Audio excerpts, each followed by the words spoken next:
energy, vibrations, you know what I mean? And Yeah. There was a time that, and I don't know if like, I'm sure this is the thinking of a lot of other people, but I always thought like if something good happened to me in life, something bad was going to happen after. You know, I don't know if like that's ever like, and it was a very, very poor way of me thinking. And I think my energy was very tainted because of that. So something good, like, oh, let's say I got a raise at work. Well, something bad's going to happen right after because something good happened. And that's how I lived probably like 20 some years of my life. Like until I got married, my wife was like, that's very bad of you thinking that because something good happens to you, something bad's going to just follow. And then I think after I just fully let myself just, you know, you're right. That's a really bad way of thinking. Yeah. Like even when something bad happens, like you're just like, you know, this is part of life. You just got to keep going. I think like changing that. You talk about spirituality. I think that's more in line with that. That you're just like, you know what, I'm not. I don't know how to explain it.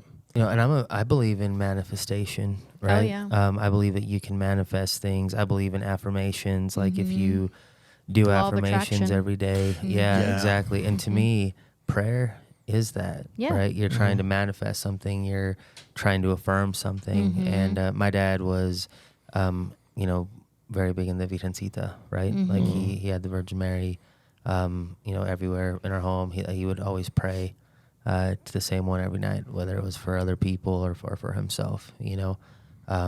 He's got the Virgencita in his tombstone. So we grow up kind of experiencing it our way. But I think the most beautiful thing about just life is that we have the ability to learn on our own. And I think once you're able to break away from like what you've always been taught, and again, I go back to language, like, you know, we're born in the U.S., we're most likely to speak what language, English. right? You're born in Canada and Montreal.